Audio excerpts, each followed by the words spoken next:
Halo teman-teman semua, perkenalkan nama saya Agung Patut Barobu.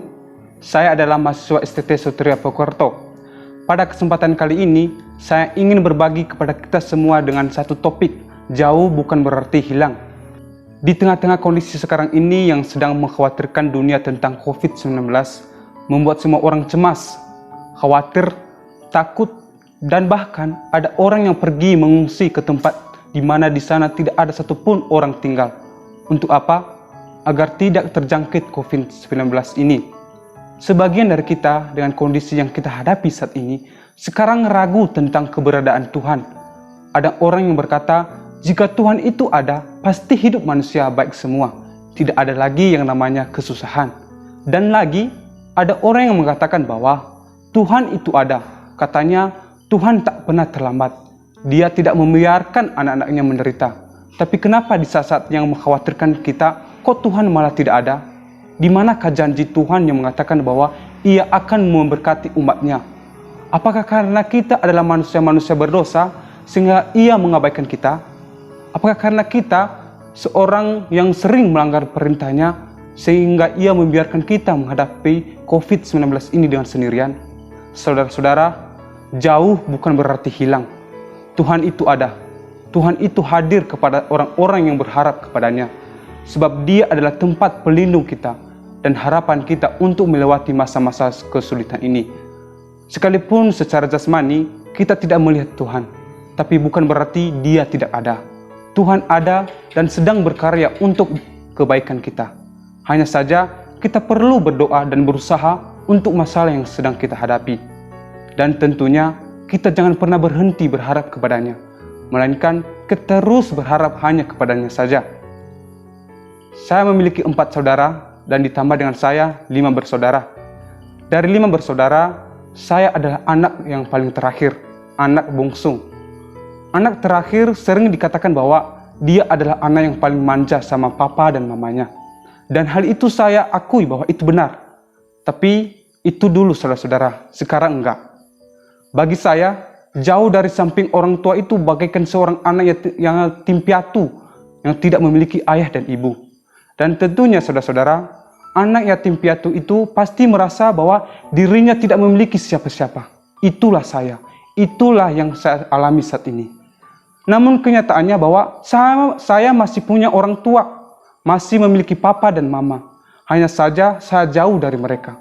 Tapi apakah mereka ada? Ya, mereka ada. Dan mereka sedang berdoa untuk saya. Tuhan pun sama. Tuhan itu ada. Dia sedang bercampur tangan menyelesaikan masalah yang sedang kita alami. Namun, masalahnya terkadang kita meragukan kuasa Tuhan. Kita meragukan pertolongan Tuhan. Kita meragukan kebaikan Tuhan. Mengapa saudara-saudara? Karena kita manusia hanya bisa melihat Tuhan di saat kita mengalami sukacita. Kita bisa merasakan Tuhan hanya pada saat kita mendapat berkat. Tapi pada masa kesulitan, kita tidak merasakan Tuhan. Lagi-lagi, Tuhan itu tetap ada. Baik dalam suka maupun duka, Ia ada dan sedang berkarya untuk mendatangkan kebaikan atas hidup kita ini.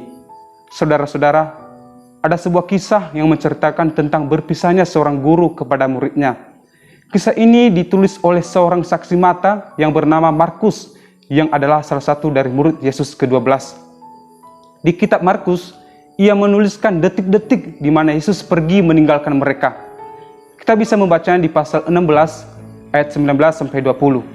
Sesudah Tuhan Yesus berbicara demikian kepada mereka, terangkatlah ia ke surga, lalu duduk di sebelah kanan Allah. Mereka pun pergi memberitakan Injil ke segala penjuru, dan Tuhan turut bekerja dan meneguhkan firman itu dengan tanda-tanda yang menyertainya. Ini adalah momen-momen di mana Tuhan menunjukkan kuasa-Nya kepada murid-muridnya melalui tanda-tanda serta mukjizat yang merupakan sebuah bukti bahwa Tuhan menyertai mereka. Mungkin secara fisik, Yesus dan murid-muridnya berpisah, tidak lagi bersama.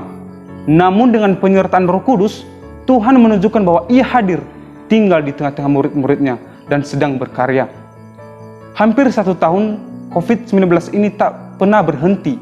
Dan bahkan, COVID-19 ini bukan malah menurun, melainkan malah bertambah. Apakah Tuhan masih berkarya? Saudara-saudara, masih ingatkah saudara-saudara tentang kehidupannya Paulus, yang dulunya seorang penganiayaan orang-orang Kristen, namun setelah ia ditangkap oleh Kristus, ia menjadi pengikut Kristus yang setia. Apakah selama menjadi pengikut Kristus, Paulus hidup dalam kemewahan? Apakah selama menjadi pengikut Kristus, Paulus hidup dalam kesenangan? Tidak, saudara-saudara. Paulus mengalami penderitaan yang begitu hebat, yang begitu mengerikan. Namun, apakah Paulus berhenti menjadi pengikut Kristus? Tidak. Melainkan di tengah-tengah penderitaan yang ia alami, malah ia bersukacita, bersyukur atas apa yang menimpanya. Di dalam penjara, Paulus dibelenggu kakinya dengan pasungan yang kuat. Namun di saat kondisi saat itu, ia masih sempat-sempatnya berdoa dengan menyanyikan pujian-pujian kepada Allah. Begitu menakjubkan ya saudara-saudara, Paulus yang adalah seorang manusia biasa seperti Anda dan saya, masih tetap memuji-muji Tuhan. Ia masih merasakan kehadiran Tuhan di saat-saat kesulitan. Jangan-jangan ya saudara-saudara, di tengah-tengah COVID-19 ini, Tuhan bukan malah memberhentikan COVID-19 ini, tetapi mungkin Tuhan menyuruh kita untuk bertindak seperti yang dilakukan oleh Paulus ini, yaitu bersukacita di dalam penderitaan, bersukacita di masa-masa kesulitan. Jika benar saya dan saudara adalah seorang pengikut Kristus, maukah kita mengalami yang seperti Paulus alami, bersukacita di dalam penderitaan? Kebenaran yang mengejutkan buat kita yaitu Allah yang kita sembah selama ini adalah Allah yang setia, yang selalu turut merasakan yang kita alami. Apapun yang kita alami saat ini, baik suka maupun duka, Tuhan hadir. Dia ada bersama-sama dengan kita. Dia tidak pernah jauh dari kita, sebab Dia hadir di dalam hati kita. Ia telah memberikan Roh Kudus-Nya untuk menghibur kita di saat-saat kita mengalami masa-masa kesulitan, supaya kita tetap terus bersukacita. Jadi saudara-saudara, mungkin saat ini kita merasa bahwa tidak ada lagi harapan bagi saya untuk tetap hidup, untuk tetap berjuang mengatasi masa-masa kesulitan ini. Tetapi Tuhan yang adalah Tuhan yang Maha Kuasa, yang kudus, Raja di atas segala raja, ternyata sekarang Dia berkata kepada saya dan saudara, "Kamu adalah sahabatku. Aku akan tetap menyertai dan bersama-sama dengan kamu sampai akhir zaman." Jadi saudara-saudara, apa yang harus kita kerjakan? Marilah kita membangun relasi yang intim dengan Tuhan, seperti relasi seorang ayah dan anak, yang selalu menaruh harapan kepadanya dan selalu mengandalkan Tuhan dalam dirinya. Supaya apa? Supaya kita tidak kehilangan sukacita yang diberi Tuhan Yesus kepada kita. Sekianlah renungan dari saya. Semoga dapat memberkati saudara-saudara yang semuanya. Terima kasih sudah menonton. Tuhan Yesus memberkati.